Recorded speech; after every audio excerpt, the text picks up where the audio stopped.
الحمد لله إن الحمد لله نحمده ونستعينه ونستغفره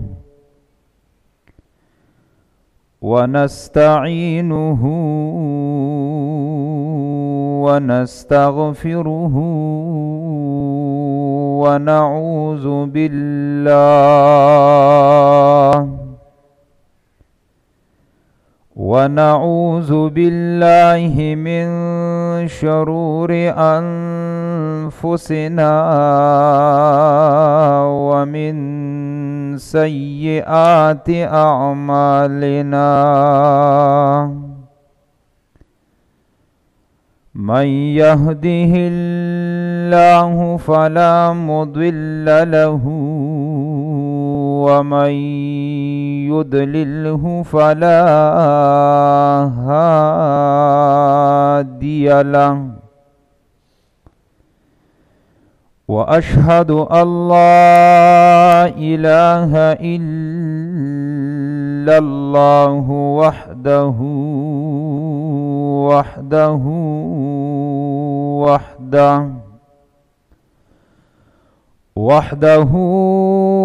لا شريك له ولا مثل له ولا مثال له. وحده لا شريك له ولا ضد له ولا ند له.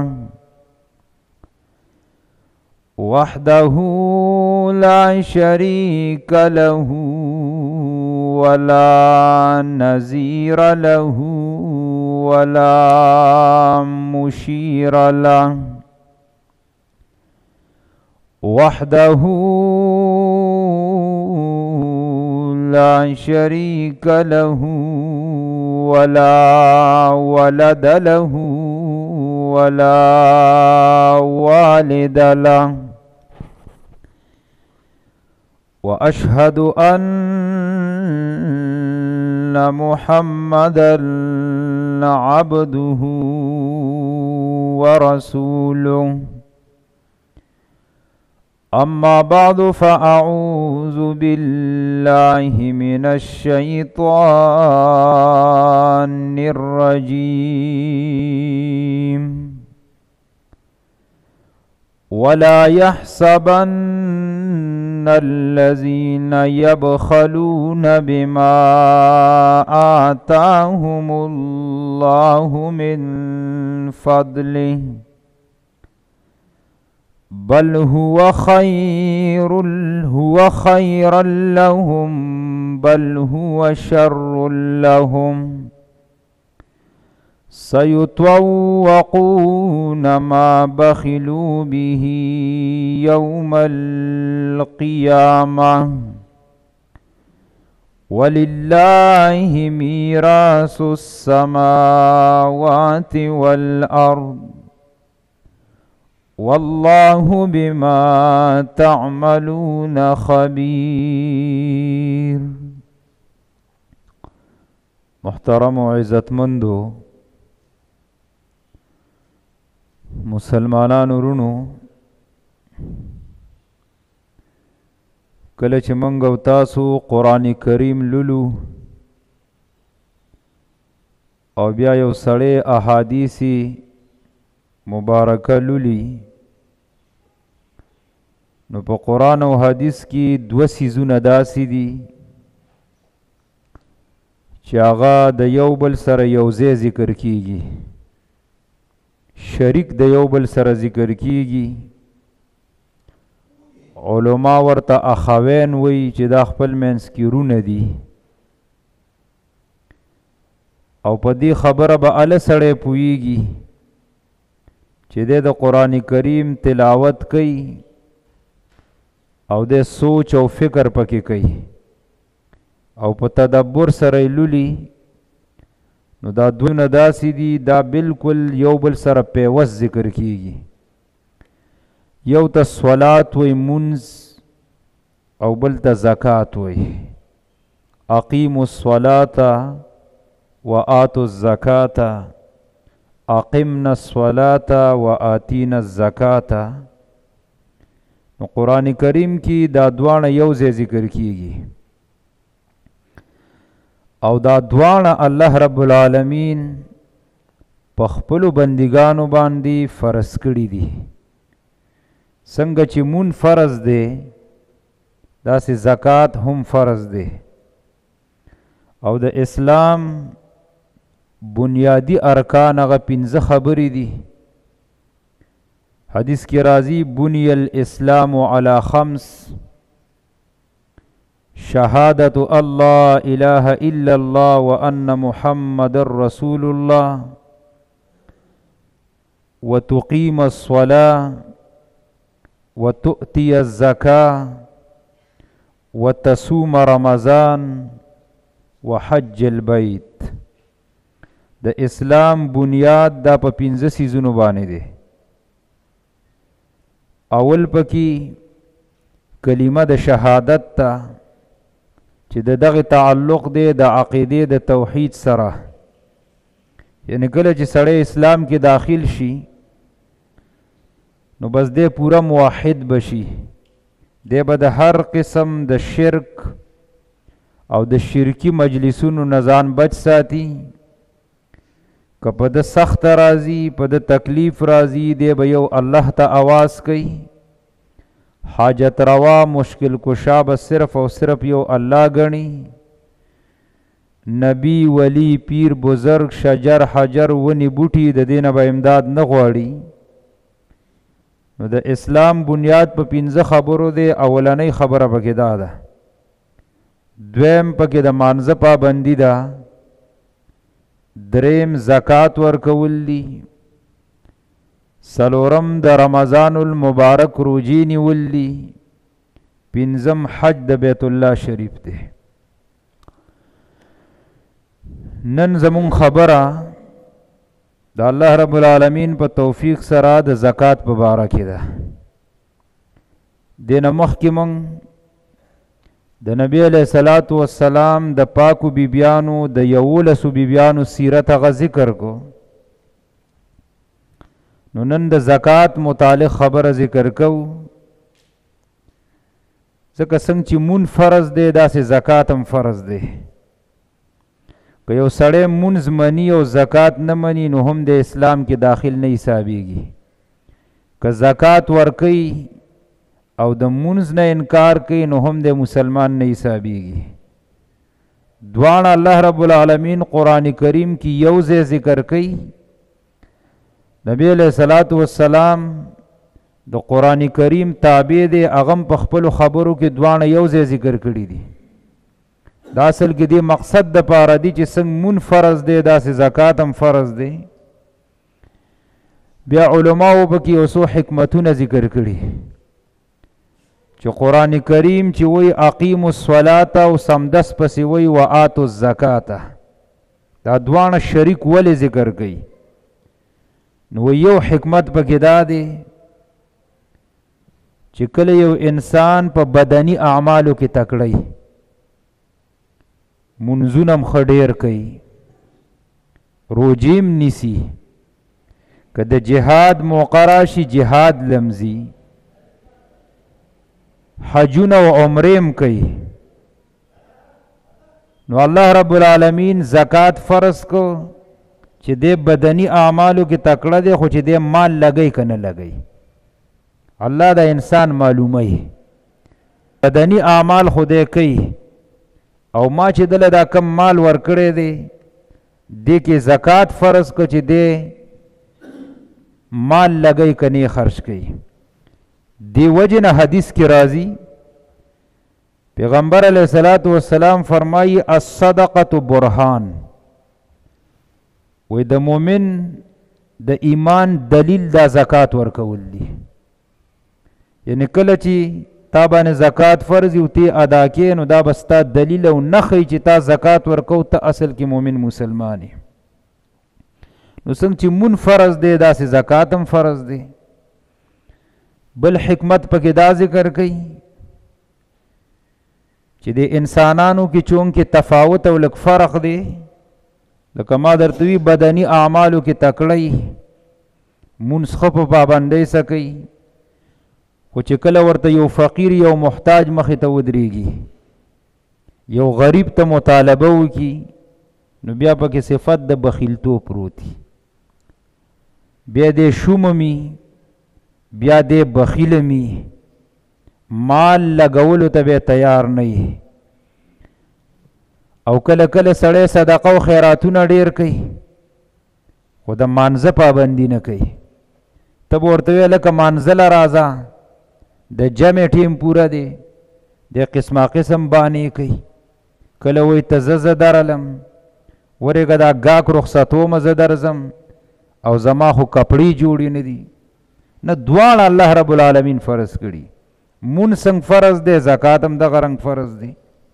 نو ځان کې به سړی بخیلتوب دانه پیدا کوي. بل حکمت پکې دا دی، دریم انسان کې چې کمال پیدا کیږي او د الله په نیز باندې اوچت انسان جوړیږي، د کې دوه خبرې لازم دي او دا ځان کې پیدا کوي.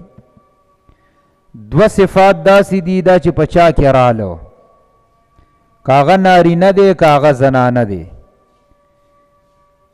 نو الله رب العالمین دې انسان ته ډیر لویه مرتبه او مقام او کمال ته رسوي. اولنې صفت دی تعظیم لامر الله، چې د الله د حکم د الله د خبرې قدر د سره. الله دې د یو څیز نه منې کړی دی، بس دی وایي ما ته د خپل رب حکم دی زه به نه کوم. الله دته د یو خبرې حکم کړی چې دا کار وکړه، بس دی وایي ما ته د خپل رب حکم دی، په دې زمانه خپل رب رضا کیږي زه به دا کار کوم. یعنی د دین هره مسله هغې ته دی په درنه سترګه باندې ګوري، دې ته وایي تعظیم لامر الله. د دین معمولی خبرې خو هغې ته دی په سپک نظر باندې د حقارت په نظر باندې نه ګوري. لکه ډېر خلک شته دی په سنت طریقو پسې خندا کوي. یو سنت طریقه ده تی نه را ژوندی کي، هغه په خپل ځای خبره ده، خو په سنت طریقه پسې خندا کول دا انسان دی په خپل ایمان او په دین باندې ګورې ویریږي. چاسې دی وخت کې زمان هغه قیمتي سرمایه دین خو الله نه دی اغستی، د الله د نبی طریقې ته په درنه سترګه کتل. دی وجه نه رسول الله صلی الله علیه وسلم به فرمایل ویلی معمولی نیکی دا سپکه مګنئ، دا به دې په کار باندې راشي. نو ځان کې دا صفت پیدا کول پکار دی تعظیم لامر الله، د دین هر خبره درنه ګڼل او هغې ته په درنه سترګه باندې کتل. او کم خلق چې تا ته دین بیانوي چې هغه علما دي، د علماو قدر کول، هغوی پسې رد بد خبرې نه کول. یو عالم دی او هغه غیر شرعي کارونه کوي، دا معامله د هغه د الله د الله به ته تپوس کوي، الله له به جواب ورکوي. خو ما ته اختیار نشته دی چې ما ته راپاسو او بیا علماو پسې رد بد سپکې ویناګانې. لکه نن سبا په دې موبایل او سوشل میډیا باندې دا لوبه ډېره زیاته شروع ده، خاص کر هغه علما چې د سیاست سره تعلق ساتي، نو دا نورو پارټیانو والا هغوی پسې خبرې کوي، دا هغوی هغه په جذباتو کې راشي په دوی پسې خبرې کوي. دا خپل دین خرابول دي. که د علماو د جانب نه خبرې کیږي ناروا او ظلم زیاتی دی، او که د خلکو د طرف نه علماو پسې خبرې اترې کیږي نو هم خپل آخرت بربادول دي، انتهایی ګناه ده. نو دی وجې نه د دین قدر کول، کم خلک چېرته دین بیانوي د هغې خلکو قدر او احترام کول. چې دا صفت د ځان کې راوسته پوه شه د الله په نیز ته ډېر خوښ بندی او تا کې کمال راغی. دویم الشفقة علی عباد الله، چې د الله په بندګانو باندې ستا په دې زړه کې یو شفقت پروتي، چې څنګه زه الله پیدا کړم داسې دا بلم پیدا کړی دی. ټیک د مال الله رب العالمین لږ مال ډیر را کړی دی، زه لږ غنی مالدار پیدا کړی ما او دا بل لږ غریب دی، زه په خپل کور کې اوسېږم، دی په پردی کوټه کې اوسېږي. نو چې کله ستا په زړه کې دا احساس پیدا شي د الله په بندګانو باندې ته شفقت کې د نرمۍ معامله ورسره کې، نو بیا د ځان نه تمه پیدا کا چې زه د الله په نیز باندې ډېر خوښ او الله ته ډېر ګران انسان یم. نو قرآن کریم کې چې د منځ او د زکات یو ځای او شریکه تذکره کیږي، نو په هغه کې حکمت دا دی چې دغه سره تعظیم لامر الله مرضی او د الله په بندګانو باندې شفقت هم پیدا کیږي. ځکه زکات اصل کې د دې مقصد د پاره چې دې سره د غریبانانو، د محتاجو، د فقراو، د حاجتمندو خلکو کم حاجت یې هغه ورسره پوره شي. کم سړی چې زکات ورکوي نو دته به څه ملاویږي؟ نو قرآن او حدیث کې د زکات ډېرې زیاتې فایدې ذکر دي، خو شپږ فایدې درته زه بیانوم د الله په توفیق سره چې دا څه په قرآن کې دي او څه په احادیثو کې دي. اولنۍ فایده دا ده چې سورة البقره کې الله فرمایي ان الذين آمنوا وعملوا الصالحات، هغه کسان چې ایمان راوړي او د هغې سره به نیک عملونه کوي، واقاموا الصلاة وآتوا الزکاة، د مونځ پابندي کوي، زکات ورکوي، لهم اجرهم عند ربهم ولا خوف عليهم ولا هم يحزنون. الله وی د دغه زکات دا دې چې کوم زکات ورکوي د دې پورا اجر به زه دله ورکوم. دویمه فایده، ورځ د قیامت دا ډېره سخت او هیبتناکه ورځ ده. الله وی په دغه ورځ باندې به لا خوف علیهم، په دې انسان باندې هیڅ یره نه وي، دی به ښه خوشحاله. بل ولا هم یحزنون، په ده به څه حزن، غم او خفګان به ورباندې نه وي. ګوره چې زکات دی ادا کوو څومره عظیمه فایده ده، مال خو هم په دنیا کې پاتې کیږي. دویمه فایده په سورة المؤمنون کې الله فرمایي، د 18 پاری اولنی آیاتونه دي. الله فرمایي قد افلح المؤمنون الذين هم في صلاتهم خاشعون والذين هم عن اللغو معرضون والذين هم للزکاة فاعلون. ور دې کې د زکات ډیره عظیمه فایده ذکر ده. الله وی څوک چې زکات ورکوي نو د جنت فلاح او کامیابی به دقه انسان ته ملاویږي. اور سړی غواړي چې زه جنت ته لاړ شم، ما ته چې دا نیک اعمال کو دی مقصد د پاره کو، نو په زکات سره الله رب العالمین جنت انسان ته ورکوي. دریمه فایده چې دا په سورة حامیم سجده کې الله ذکر کړی ده چې څوک زکات نه ورکوي نو دکې صفت د مشرکانو بیا راځي. د قرآن نه دا خبره ثابته ده. نو چې زکات دی ورکو نو د مشرک د ناکاره صفت نه به بچ الله رب العالمین دی ساتي. څلورمه فایده چې زکات دی ورکو الله به د مال زیاتی کوي، اگر چې په ظاهر کې تا ته کموالی ښکاري، چیرې زما سره 10 منه غنم دی چې 1 من ته وباسم نو دا خو به 9 منه پاتې شي. الله په قرآن کریم کې دا خبره ذکر کړې ده چې بنده زکات وباسه زه به د دا مال نورم زیاتی کومه. اگر چې په ظاهر کې به کموالی ښکاره کیږي، حقیقت کې سیوا کیږي. او هغه دا آیت کریم د قرآن کریم دی. الله فرمای وما آتیتم من زکات تريدون وجه الله فاولئک هم المضعفون. الله وی کله چې تاسو زکات ورکوي او مقصدم پکې رضامندی د الله ده، وجه الله، نو الله وی هم المضعفون، زبید لزیتی کومه. ځکه برکت اچونکې ذات څوک دی؟ الله دی. او چې زکات نه ورکوي او په منونو در سره پراته او الله ور باندې خپل یو مخلوق سپږې نازلې کی، او د سارو د خوراکم بیانوي او بیا چرته سین ته غزاري، نو په دغه مال او دولت باندې بسو کې بیا بستام په کار نه راځي. نو زکات چې دی ایسته په دغه یو من ویستلو باندې دا باقی 9 منو کې به الله رب العالمین برکت اچي، مال به دې زیاته کیږي، یو دانه به دې نه خرابېږي، اومستا خېټې د بزي او ستا بچي به خوري. نو دا څلورمه فایده ده چې زکات ویستلو سره مال کې اضافه او زیادت راځي، الله رب العالمین پکې برکت اچي. دا خو د قرآن کریم آیت دی او رسول الله صلی الله علیه وسلم په دې خبره قسم کړی دی. صحیح حدیث کې راځي نبی علیہ الصلوۃ والسلام فرمای ما نقصت صدقه من مال عبد، زما د قسمی په الله باندې چې کم یو سړی د خپل مال نه صدقه او زکات وباسي دا به کمیږي. نو ګوره د الله نبی ور باندې قسم کوي، نو په ظاهر ته مه ګوره، حقیقت کې ستا مال زیاتې کیږي، الله پکې برکت اچي.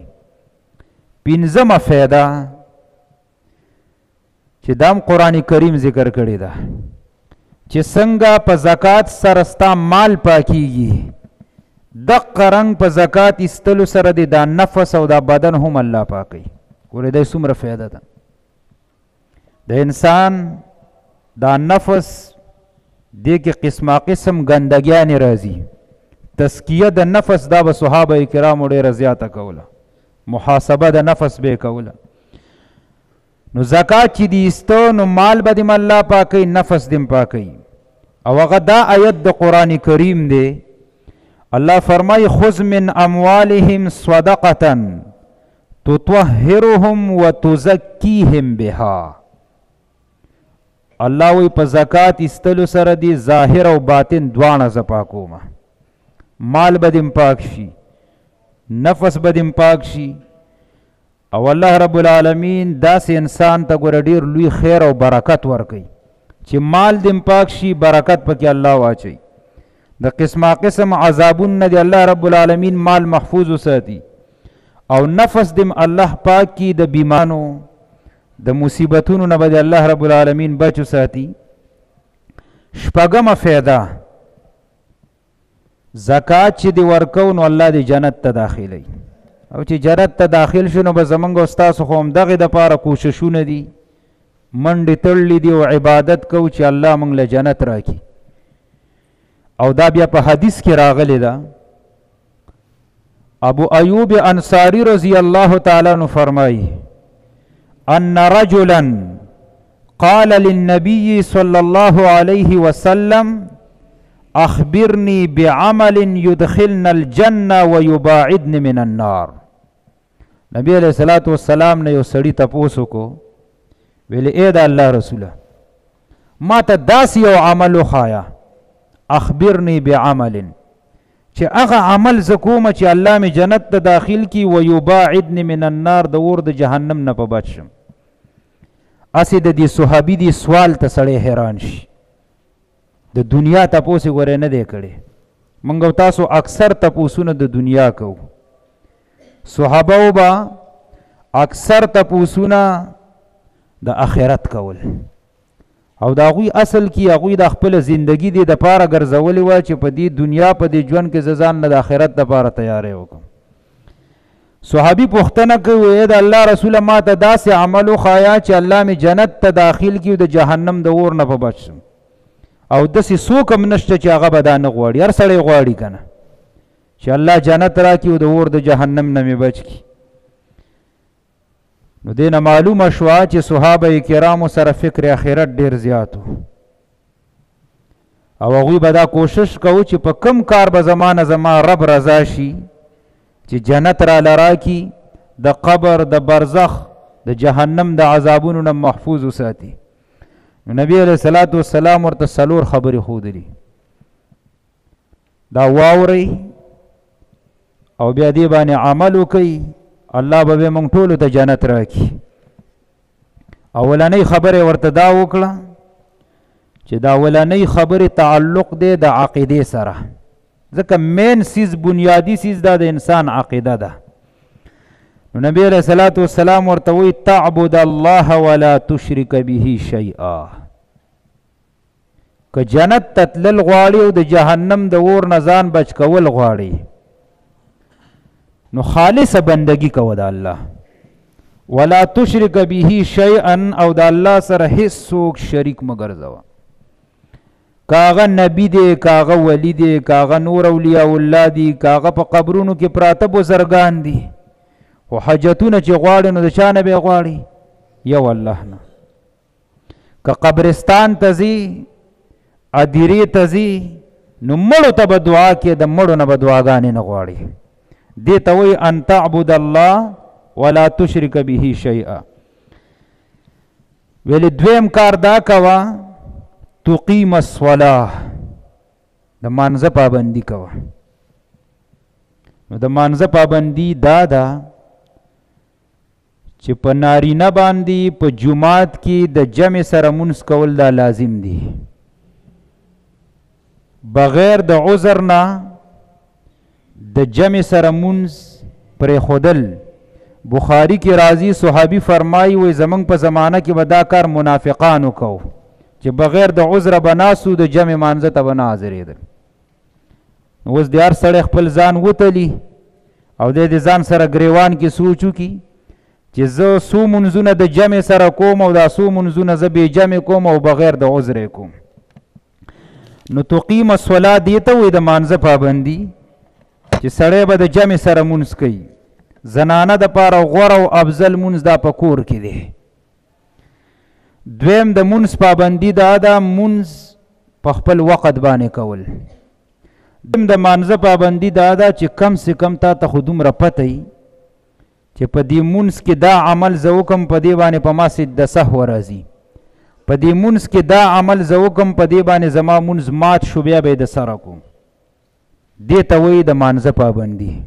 او ډېر کم خلک دي چې دې مسایلو نه به خبر وي. نو بې وخته منځونه نه کول دا د قیامت علامه رسول الله صلی الله علیه وسلم ګرځولي. دریم کاری صحابي ته دا ویلي چې وتؤتی الزکاه، زکات ورکوه.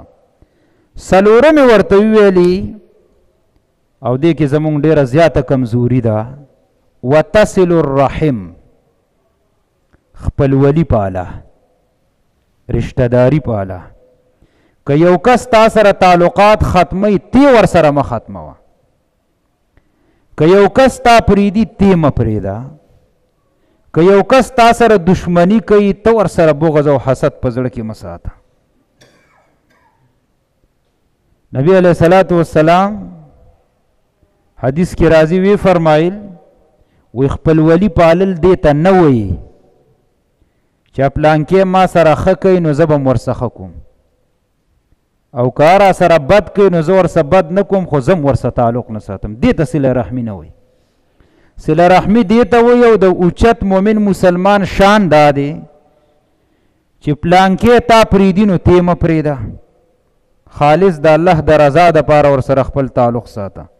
د خپلو خویندو تپوس پوښتنې کوئ، لور دې واده کړه تپوس پوښتنې کوه. قسم په الله د لور که چې لاړ شي هسې په دې راتګ دې م ډېره خوشحالېږي، هېڅ وله مه وړه، ورځه او تپوس یې کوه. په دې سره ستا د لور ستا د خور سترګې په دې کور کې اوچتېږي، څومره درانه به ښکاري هغوی ته.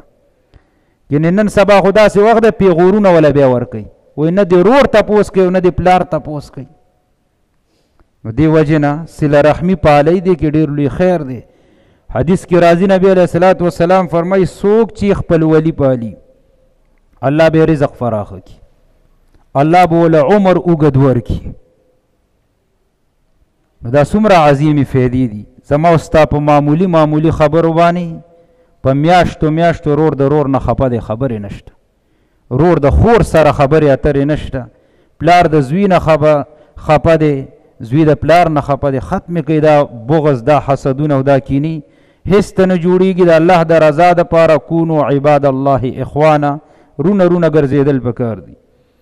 نو د زکات شپږمه فایده دا ده چې زکات دې ورکو نو الله رب العالمین به دې جنت ته داخلوي. لکه دې صحابي د جنت د داخلېدو پوښتنه کړي رسول الله صلی الله علیه وسلم ورته پکې زکات ذکر کړي. دا شپږ د زکات فایدې وي. اوس چې یو سړی زکات نه ورکوي نو دته به څه میلاویږي؟ نو د څوک چې زکات نه ورکوي نو داسې کسانو په باره کې په قرآن او حدیث کې 3 عذابونه راغلي. 2 عذابونو تعلق دی د محشر د میدان سره، او دا یو عذاب دا بول الله په دی جهنم کې دن نه ورکوي. جهنم خاصم ټول عذاب دی، خو په دی جهنم کې دن نه ورته دا عذاب هم ملاویږي. دا به عذاب د پاسه عذابي. اولنې عذاب دا دی قرآن کریم کې الله ذکر کړي په دی سورۃ آل عمران کې. الله فرمای ولا يحسبن الذين يبخلون بما آتاهم الله من فضله هو خيرا لهم. الله ګمان دې نه کوي هغه کسان چې ما ورته مال او دولت ورکړي په خپل فضل سره. ځکه مال او دولت دا موږ ته چا راکړي؟ الله راکړي. ځکه الله نسبت هم ځان ته کوي چې دا زما فضل دی. الله وی سو یبخلون دوی پکې بخل. بخل دی ته وی چې په ځان هم نه لګي، چرته ځان نه پکې هم پیزار او جامه وانه غسته، په خپل بال بچ په ښځه او بچو هم نه لګي، هغوی له هم چرته پیزار او جامه رانه وړه. او دغه رنګ که نور چرته د دین د کار ورته وي نو به ملا ماتئ. د دنیا په کارونو کې او د شرارت په کارونو کې ښه لګئ، خو که تا ورته چرته د دین د کار دپاره د یو مدرسې دپاره وویلي نو 20 بانې به درته جوړي کي، او اکثر د لټیم درکي یاره په پلانکي تاریخ به درکم، نو ته به دا کرل ریبل کې چې زه ټیم یې راکړی او ښه غټ کاروباري دی پوره شوړه به راکوي، نو 500 روپۍ به د غوږ نه نیولي وي دا واله.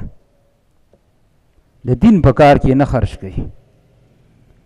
یو محتاج یو غریب ورته دروازې ته ودرېږي نو چینج یې وله ساتلی، چینج وله ورکي 2 روپۍ بس په دې طریقې رخصت کړي. که مجاهدین وله راشي د پاره د چاندې هغوی ته یې نه ورکوي، او فرضي زکات هم نه ادا کوي. مال دولت الله ورکړی خو دې زکات نه ادا کوي. نو الله وی دغه مال چې دا دنیا کې دی په فخر کو ځان دی په لوی ګڼو نو واورئ. الله وی سیطوقون ما بخلوا به یوم القیامه. په ورځ د قیامت به د اور سکروټی په دې غاړه کې درته ځوړندی. څوک به برداشت کړي؟ په دې غاړه کې به درته دا مال پروت دی. او بیا حدیث کې د دې داسې تشریح راغلی ده. نبی علیہ الصلوۃ والسلام فرمای من اتاه الله مالا فلم يؤد زکاته. چاته چې الله رب العالمین مال ورکړي او دې ته زکات نه ادا کوي، رسول الله صلی الله علیه وسلم وی مسل له شجاعا یوم القیامه. د دې مال نه په ورځ د قیامت باندې مار جوړ شي.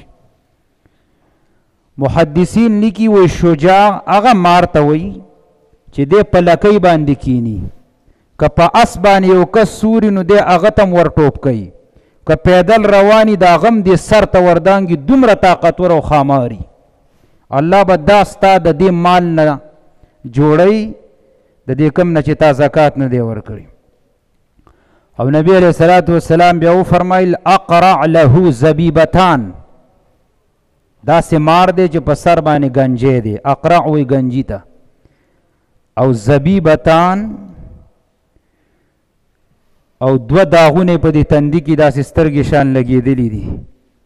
بیا محدثین وی د ډیر زهرو د وجې نه به دې گنجې، د ډیر زهرو د وجې نه یخته دوړېدلې دي. یطوقه یوم القیامه. په ورځ د قیامت به دله په دې سټ کې دا مار در اچوي. یأخذ بلهزمتیه. او دا انسان به د دې 2 وښکو نه رانیسي، او دا مار به ورته وی انا مالک انا کنزک. زه هغه ستا مال یم او ستا خزانه یم چې دنیا کې به دې ته زکات صدقه او خیرات به دې ته نه ایسته. خبرې به ورسره کوي. او دا به ورته ځکه وایي علماو لیکلي چې قیامت ته وایي یوم الحسرت، هغه د افسوسونو ورځ ده. دا به ورته ځکه وایي چې د ده دا خفګان، د ده دا پریشانی او د افسوس بیا نورم سیوا کي.